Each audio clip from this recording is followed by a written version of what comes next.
사랑하고 축복합니다. 11월 1일 화요일입니다.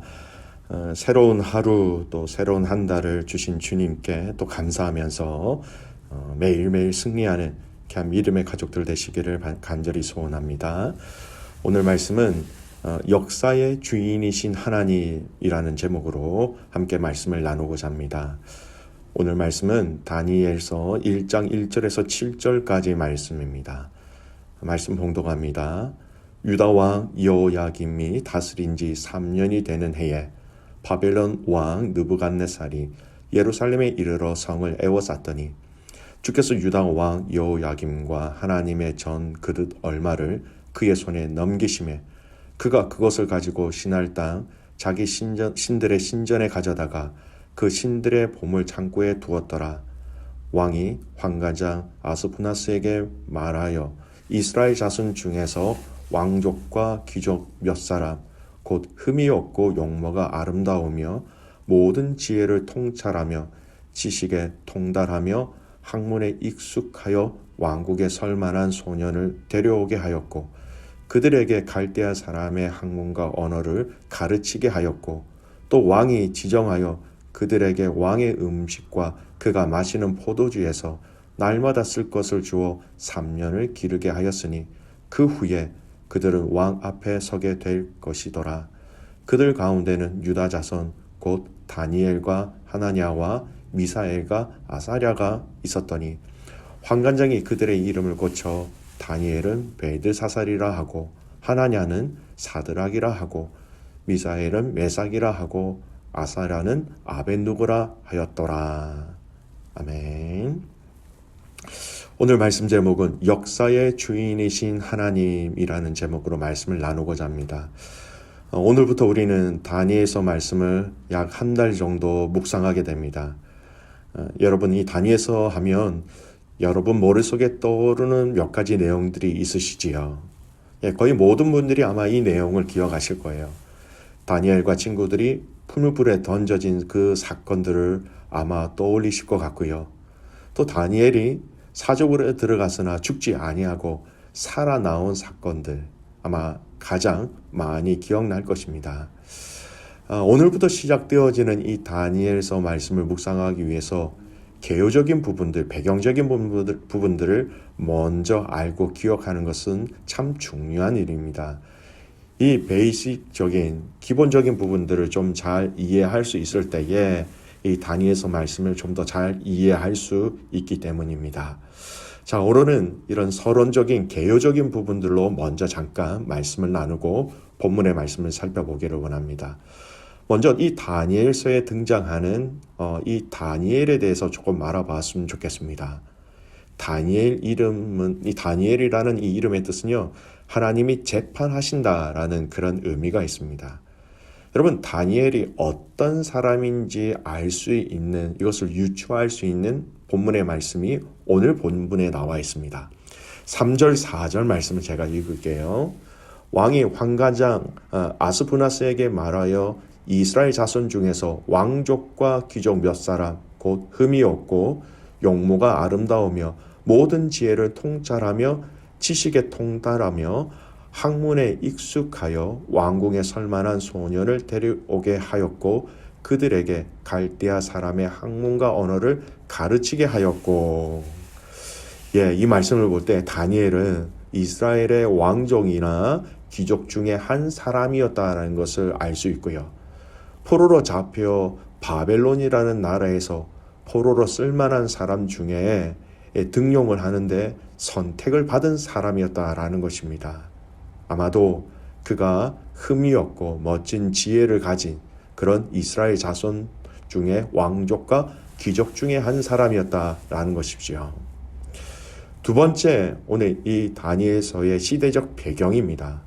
여러분, 남유다는요, 바벨론이라는 나라의 침략으로 나라가 망하게 되었습니다. 그런데 이 나라가 망하게 되는 것은요, 한 번에 일어난 일이 아니라는 것입니다. 바벨론이 이 남유다라는 유다를 침공하게 되는데 무려 3번에 걸쳐서 이 유다라는 나라를 침공하게 되었다라는 것입니다. 그리고 다니엘은 바로 이 바벨론이 유다를 첫 번째 침공할 때 그때 바벨론으로 포로로 잡혀온 사람이었습니다. 여러분 이를 잘 알 수 있는 내용이 바로 1절의 내용이죠. 1절 보십시오. 유다 왕 여호야김이 다스린 지 3년이 되는 해에 바벨론 왕 느부갓네살이 예루살렘에 이르러 성을 에워쌌더니 바벨론 왕 느부갓네살이 1차로 침공했을 때에 바벨론으로 포로로 잡혀왔다라는 것을 알려주고 있는 말씀이지요. 세 번째 우리가 좀 알아야 될 것은요. 이 다니엘서 말씀의 구조입니다. 이 다니엘서의 말씀은 크게 두 가지 내용으로 분류되어집니다. 1절에서 6절까지 말씀은요. 다니엘과 세 친구들을 중심으로 해서 이 바벨론에서 일어난 놀라운 하나님의 역사와 기적의 내용을 이야기하고 있습니다. 아까 말씀드린 것처럼 풀무불 사건이나 사자굴에서 죽지 아니하고 나온 사건들이 다 여기에 들어가는 것이죠. 또 7장에서 12장까지 다니엘서 마지막 장이 12장인데요. 7장에서 12장까지의 말씀은 하나님께서 다니엘에게 보여주신 이 네 가지 큰 계시 또는 예언의 말씀으로 되어져 있습니다. 여러분 이 예언과 이 계시의 내용의 주된 핵심은요. 이 나라와 또 세계의 역사의 흐름을 하나님께서 이 예언을 통하여 미리 말씀해 주심으로써 이스라엘 역사뿐만 아니라 온 세계의 나라의 역사가 하나님의 주권으로 다스리고 계시다. 이 역사가 하나님 손에 달려 있다라는 것을 알려주고 있는 내용이지요. 자, 이 정도의 개요의 내용을 기억하시면서 오늘 읽은 본문의 말씀으로 좀 돌아가 보겠습니다. 오늘 말씀 이스라엘의 여호야김 때에 바벨론 왕 느부갓네살 왕이 침공하였습니다. 그런데 이 침공에 대해서 설명을 하는데 여러분 우리가 눈여겨보아야 할 아주 중요한 구절이 있어요. 2절 말씀 보십시오. 주께서 유다 왕 여호야김과 하나님의 전 그릇 얼마를 그의 손에 넘기심에 그가 그것을 가지고 신할 땅 자기 신들의 신전에 가져다가 그 신들의 보물 창고에 두었더라. 무슨 말입니까? 바벨론이 침공하여서 하나님 성전에 있는 성전에 사용되어지는 그런 거룩한 성물 또는 거룩한 기물들을 빼앗아 가서 그들의 신들의 보물 창고에 두게 되었습니다. 여러분 성전은 아직 파괴되지 않았지만 그때 거룩한 성전의 그 기물들이 바벨론으로 이송되어졌다라는 것이죠. 빼앗겨 버렸다라는 것입니다. 나중에 그 기물들은요. 금 또는 동으로 만들어진 아주 귀금속으로 만들어진 것인데 이 다니엘 5장 2절 말씀에 따르면 먼 훗날 벳살살 왕이 술잔치를 벌이면서 이 기물들을 사용하여서 하나님의 엄위한 심판을 자초하기도 하였다라는 것입니다. 그때 사용되어지는 성전 기물이 바로 오늘 1차 때 빼앗긴 기물이라는 것이죠. 근데 여러분 일반적으로 이러한 내용을 서술할 때 오늘 본문의 말씀은 참 특이합니다. 오늘 말씀은 이스라엘이 바벨론에게 이 기물들을 빼앗겼더라라고 이야기하는 것이 일반적이에요. 아니면 바벨론이 유다에서 이 기물을 빼앗아 갔더라. 아니면 이스라엘이 바벨론에게 이 기물들을 빼앗겼더라라고 말하는 것이 일반적이지만요. 하지만 오늘 말씀을 보십시오. 2절 말씀에 보면 주어가 무엇입니까? 주께서 그리고 동사가 무엇입니까? 첫 번째 나오는 동사가 넘기심에라는 것입니다. 이 침공의 역사, 이 약탈의 역사가 우연하게 생긴 것이 아니라는 것입니다. 하나님의 주권, 하나님의 허락이 먼저 있었다라는 것이죠. 오늘 우리는 이방 나라를 통하여 유다라는 나라가 멸망당하고 그리고 포로 70년의 생활을 하고 난 이후에 하나님께서 그들을 다시 돌아오게 하실 것을 우리는 이미 알고 있습니다. 근데 여러분 중요한 것은 하나님은 선지자들을 통하여 이미 그들에게도 이 말씀을 하셨다라는 거예요. 아주 정확하고 아주 명확하게 선지자를 통하여 예언을 하셨는데요. 그 예언의 내용을 좀 살펴보겠습니다. 여러분 좀 번거롭지만 말씀을 찾아보시기 바랍니다. 예레미야 25장 9절에서 11절 말씀입니다. 예레미야 25장 9절에서 11절 말씀을 제가 읽어드립니다. 보라, 내가 북쪽 모든 종족과 내 종 바벨론의 왕 느부갓네살을 불러다가 이 땅과 그 주민과 사방 모든 나라를 쳐서 진멸하여 그들을 놀램과 비웃음거리가 되게 하며 땅으로 영원한 폐허가 되게 할 것이라. 여호와의 말씀이니라. 내가 그들 중에서 기뻐하는 소리와 즐거워하는 소리와 신랑의 소리와 신부의 소리와 맷돌 소리와 등불빛이 끊어지게 하리니 이 모든 땅이 폐허가 되어 놀랄 일이 될 것이며 이 민족들은 70년 동안 바벨론의 왕을 섬기리라. 여러분, 하나님은 이 선지자 예레미야를 통해서 이스라엘 백성들에게 바벨론의 느부갓네살 왕이 침공할 것이라고 분명히 말씀하셨어요. 그리고 이곳이 폐허가 될 것이다 라고 말씀하셨고요. 여러분, 그대로 되었지요. 이후에 70년 동안 바벨론 왕을 너희가 섬길 것이다. 여러분, 너무나도 자세하게 그리고 너무나도 정확하게 말씀해 주셨다라는 것입니다. 여러분, 오늘 이 내용을 통하여 우리는 아주 중요한 두 가지의 영적 교훈들을 발견하게 됩니다.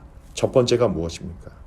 오늘 읽었던 그 말씀, 주께서 그의 손에 넘기심에 역사를 이끄시는 분이 하나님 되신다라는 거예요. 역사의 주인이 하나님 되신다라는 겁니다. 여러분, 우리 믿음의 성도들의 개인의 인생에 절대 우연이 없다라는 것을 알아야 합니다. 심지어는 우리가 원하지 않는 고통까지도 여러분, 하나님의 계획 가운데 있다는 것을 우리는 끝까지 믿고 신뢰해야 하는 것이죠. 원치 않은 일, 고통스러운 일, 알 수 없는 그 일들이 우리 앞에 온다 할지라도 하나님을 신뢰하면서 무슨 뜻이 있겠지, 이렇게 고백하면서 하나님의 신실하심을 신뢰해야 하는 것입니다. 한 가정에서 일어나는 일, 한 셀에서 일어나는 일, 한 교회에서 일어나는 모든 일에 세밀하고 섬세한 하나님의 계획들이 있다라는 것이죠. 심지어는 한 나라의 흥망성쇠, 그리고 세계의 역사까지도 하나님의 뜻에 따라 우리를 구원하시고 하나님의 나라를 우리에게 알려주시기 위하시는 그 하나님의 뜻에 따라 이루어지고 있다라는 것입니다. 여러분, 우리는 이를 가리켜 무엇이라고 얘기하냐면요, 하나님의 주권이라고 이야기하는 것입니다. 나중에 다니엘서 7장에서 12장까지 나오는 하나님의 계시의 주된 내용 중에 하나가 무엇입니까? 우리가 흔히 이야기하는 강대국이라고 일컬어지는 이 나라들이 앞으로 어떻게 될 것이냐라는 것을 미리 예언의 말씀으로 이야기해 주셨다라는 것입니다. 주인이니까, 주님께서 다스리시는 것이니까, 주님께서 이끄시는 거니까 미리 말씀해 주실 수 있다라는 것이죠. 역사의 주인이신 하나님이 나의 인생, 우리 가정, 우리 교회의 주인이 되신다는 것을 잊지 마시기 바랍니다. 그래서 우리가 우리의 일들이 잘 되지 않아도 괜찮습니다. 주인이신 하나님이 끝내 멋지게 당신의 뜻 가운데 우리의 구원의 역사, 하나님 복음의 그 놀라운 능력을 우리에게 알리시기 때문이지요. 두 번째, 오늘 이 말씀을 통해서 기억해야 될 것이 있습니다. 이 심판 가운데 우리는 다시 돌아오게 될 70년 이후를 믿음으로 기억하고 기다리는 믿음이 우리에게 있어야 한다는 것입니다. 틀림없이 70년 동안 섬기리라. 그러면 70년이 지나면 돌아오게 하신다라는 말씀의 약속이었습니다. 여러분, 우리 주님이 하나님 나라로 올라가시면서 분명히 다시 오신다고 말씀하셨지요. 재림의 주, 심판의 주로서 우리에게 다시 오신다라는 약속을 분명히 하셨습니다. 지금 우리가 내 삶의 주인이신 하나님을 믿고 신뢰한다면 당연히 다시 오실 주님을 우리는 기억하고 신뢰하고 의지해야 하는 것이지요. 말씀의 결론을 맺습니다. 역사의 주인이신 하나님을 기억하십시오. 지금 나와 함께하고 계시는 주님, 그리고 다시 오실 그 주님을 성경을 통해서 이미 우리에게 약속하셨기 때문에 이 믿음으로 주님을 기다리고 또 주님을 기대하는 저와 여러분이 되어야 하는 것입니다. 사랑하는 믿음의 가족 여러분, 오늘 역사의 주인이신 하나님이 나를 이끄시고 우리 자녀들을 이끄시고 우리 공동체를 이끄시고 주님의 몸 되신 교회를 이끌어 가시는 것입니다. 이 주님 앞에 오늘도 우리의 모든 것의 주인 되심을 고백하며 승리하며 살아가는 귀한 믿음의 가족들 되시기를 주님의 이름으로 축복합니다. 아멘. 기도하겠습니다. 살아계신 아버지 하나님, 감사와 찬송과 영광을 주님께 올려드립니다. 하나님, 역사의 주인이신 하나님, 나와 또 우리 가정과 우리 셀과 우리 자녀들과 또 우리 공동체의 주인이신 하나님, 이 주인이신 하나님을 끝까지 신뢰하고 의지하는 우리의 인생이 되게 하여 주시옵소서. 하나님, 그 주인이신 하나님 앞에 우리의 모든 것들을 다 의탁하게 하시고 또 신뢰하며 순종하며 살아가게 하시고, 그 주인이신 주님이 다시 오신다고 말씀하셨사오니 다시 오실 주님을 깨어 기다리며 살아가는 우리의 인생 되게 하여 주시옵소서. 하나님, 오늘 사랑하는 우리 선교사님들을 위해서 기도드리는 날입니다. 귀한 선교사님을 붙잡아 주시고 하나님, 그들의 사역과 가정 가운데 성령께서 임재하여 주셔서 주님의 영광 드러나게 하여 주시옵소서. 우리 12학년 아이들 자녀들을 위해서 기도합니다. 이번 한 주가 이 HSC 시험의 마지막 시간입니다. 하나님, 끝까지 우리 아이들이 힘들지 않도록 마지막까지, 마지막 한 명까지 하나님께서 지혜와 건강과 총명과 평안으로 도하여 주시옵소서. 그렇게 같이 주님을 신뢰하며 살아서 역사하시는 예수 그리스도의 이름으로 기도드리옵나이다. 아멘.